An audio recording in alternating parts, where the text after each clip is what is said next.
you've had your highs and your lows, and you've been absolutely magnificent right through. How does one get up off the deck when things aren't going well? I would like to share one experience with you here. It's a funny story, but completely out of the box, which we hadn't tried, and it did wonders for our team. We were playing against New Zealand, and Chris Keynes was bowling. This was in India, in Mohali, so in your hometown.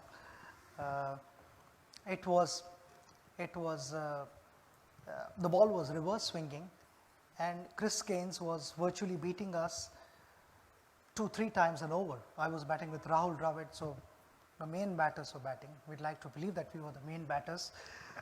And we were getting beaten, and we were sort of clueless because we couldn't see the shine.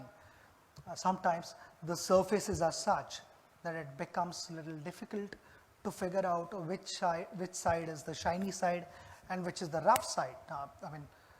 I expect all you guys to know what reverse swing is.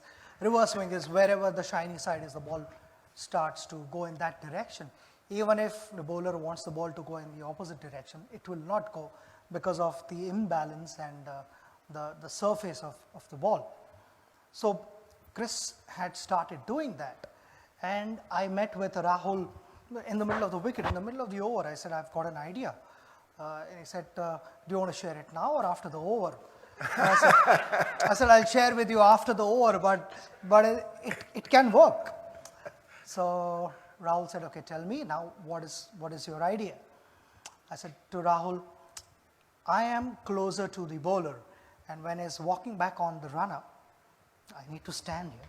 When he's walking back onto his run-up, I would be watching him closely, and I'd be watching the ball. Which side is the shiny side and which side is the rough side?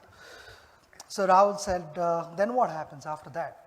I said, whichever side is the shiny side, I will hold the bat in that hand. If he's going to bowl an outswinger, the bat is going to be in my left hand. If he's bowling in swinger, the bat is in my right hand at the non-striker's end. So that's the only time in my career when the batsman is ready to face the ball. He's not watching the bowler, he's watching the bat in my hand. So he's very good. So Rahul is watching me, and suddenly you see a couple of cover drives being hit for boundaries, and on drives passing, piercing mid-wicket and mid-on, and Chris is like wondering, these guys were getting beaten a couple of times every over, and suddenly I'm giving away a couple of boundaries. There's definitely something wrong. So all the fielders were watching me because I was, watching Chris and not Rahul. And normally, no batsman stands facing the bowler. He would be like facing the other batter. And then I would quickly change the bat, and by then they had sort of figured out that there is something fishy. And Chris lost his momentum, he lost his rhythm, and he held the ball cross seam, and he bowled a ball, and instead of looking at Rahul or checking what has happened there, he looks at me and I said, what have you got for this?